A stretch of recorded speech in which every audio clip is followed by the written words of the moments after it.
Hello friends, எல்லோரும் எப்படி இருக்கீங்க? நான் உங்கள் விஜி. இன்றைக்கி உங்களுக்கு ஒரு சூப்பரான மோர் குழம்பு, வாழைக்காய் வச்சு ஒரு மோர் குழம்பு எப்படி செய்கிறதுன்னு காட்டுறேன். இது ஒரு வாட்டி செஞ்சு பாருங்கள், நீங்கள் அடிக்கடி செய்வீங்க. செய்கிறது ரொம்ப ரொம்ப ஈஸி, அட்டகாசமாக இருக்கும். சூடான சாதத்தில் போட்டு பிசைஞ்சு சாப்பிட்டா ரொம்ப நல்லாயிருக்கும். அதே மாதிரி நம்ம அடை செய்வோம் இல்லையா, அடைக்கு தொட்டுக்க சாப்பிட்றதுக்கும் ரொம்ப நல்லாயிருக்கும். இந்த வாழைக்காய் மோர் குழம்பு செய்கிறது எப்படின்னு நான் காட்டுறேன். ஃப்ரெஷ்ஷான வாழைக்காய் ஒன்று எடுத்துக்கோங்க. இது நல்லா தோல் எல்லாம் சீவிட்டு, நல்லா க்ளீனாக சீவிட்டு, சின்ன சின்ன பீஸாக கட் பண்ணி தண்ணியில் கொஞ்சம் உப்பு போட்டு ஊற போட்டு வச்சிடுங்க. ஏன் தண்ணியில் நம்ம போடுறோன்னா கருப்பாயிடும். நம்ம வாழைக்காய் கொஞ்சம் சீக்கிரம் கருப்பாயிடும். அதனால் நம்ம மற்ற பொருளெல்லாம் ரெடி பண்ணுறதுக்குள்ளே வாழைக்காய் கலர் மாறாமல் இருக்கிறதுக்கு நம்ம உப்பு தண்ணியில் வாழைக்காவை இந்த மாதிரி சின்ன சின்ன பீஸாக கட் பண்ணிக்கோங்க. இது உப்பு தண்ணியில் போட்டு ஊற வச்சுக்கோங்க. இப்போது நம்ம இதுக்கு மோர் குழம்புக்கு நார்மலாக செய்கிற எல்லா மெத்தட் மாதிரி இல்லாமல் இது கொஞ்சம் வித்தியாசமாக இருக்கும்.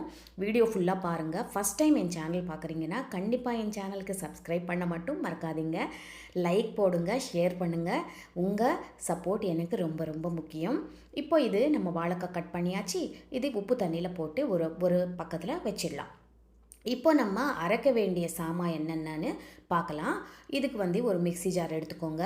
இதில் 4லேருந்து 5 பச்சை மிளகா காரத்துக்கு ஏற்ற மாதிரி எடுத்துக்கோங்க.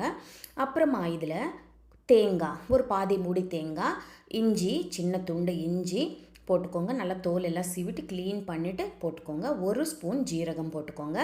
ஜீரகம் போட்டதுக்கப்புறம் இது நம்ம மோர் குழம்பு திக்காக வர்றதுக்கு நம்ம ஒரே 1 ஸ்பூன் கடலை மாவு மட்டும் இதில் சேர்க்குறோம். கடலை மாவையே சேர்க்குறோன்னா நம்மளுக்கு மோர் குழம்பு தெரியாமல் இருக்கும். அதே மாதிரி நல்லா கொஞ்சம் திக்காக இருக்கும். அதனால் நம்ம 1 ஸ்பூன் கடலை மாவு இதில் போட்டு தண்ணி ஊற்றிட்டு இந்த மாதிரி நல்லா மையாக பேஸ்ட் அரைச்சி வச்சுக்கோங்க. இப்போ நம்ம வாழைக்காய் கட் பண்ணி வச்சிட்டோம்.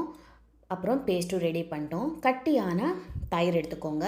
இதில் உப்பு போட்டு நல்லா பீட் பண்ணி தயிரும் ரெடி பண்ணி வச்சுக்கோங்க. தயிர் லைட்டாக புளிச்சா நல்லாயிருக்கும் மோர் குழம்புக்கு. இந்த மாதிரி தயிரும் ரெடி பண்ணி வச்சுக்கோங்க. இப்போ ஒரு கடாய் எடுத்துகிட்டு அதில் நம்ம கட் பண்ணி வச்சுருக்கோம் இல்லையா வாழைக்காய், அது போட்டுருங்க. 1 கப்பு தண்ணி ஊற்றுங்க.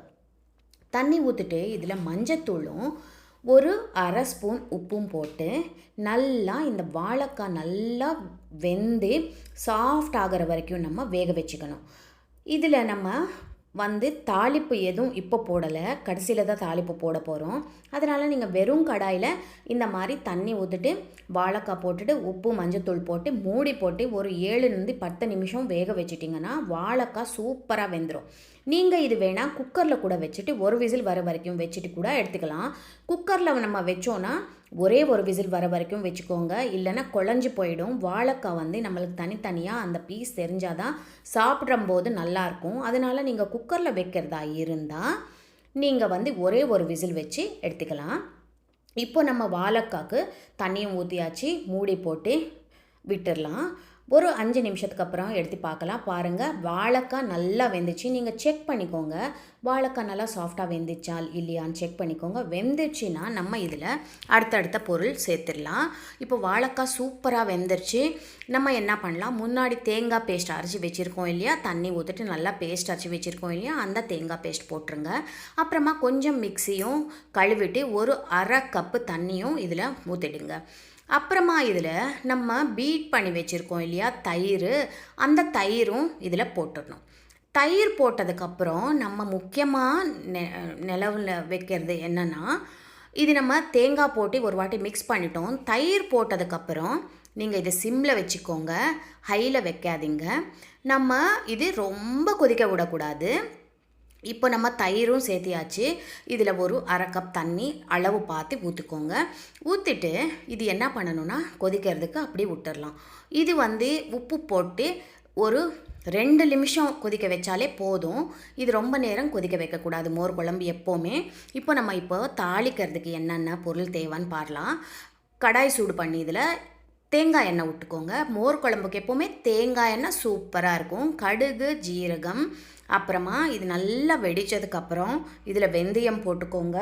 அப்புறமா பெருங்காயத்தூள், அப்புறமா காஞ்ச மிளகா, கருவேப்பிலை. இதுதான் இதுக்கு தாளிப்பு. தாளிப்பெல்லாம் போட்டுட்டு இதுக்குள்ளே நம்ம மோர் குழம்பு கொதிக்க ஆரம்பிச்சிருச்சு. நான் காட்டுறேன் பாருங்கள். இப்போ பாருங்கள் ஓரத்தில் நம்மளுக்கு லேசாக கொதிக்குது. அவ்வளோதான், ஸ்டவ் ஆஃப் பண்ணிவிடுங்க. ஸ்டவ் ஆஃப் பண்ணிவிட்டு இது நல்லா ஒரு வாட்டி மிக்ஸ் பண்ணிக்கோங்க. மிக்ஸ் பண்ணதுக்கப்புறம் நம்ம தாளித்து வச்சுருக்கோம் இல்லையா, அந்த கடுகு ஜீரகம் எல்லாம் போட்டு அது இது மேலே அப்படியே ஊற்றிடுங்க. பார்த்திங்களா, செம்மையாக இருக்குது.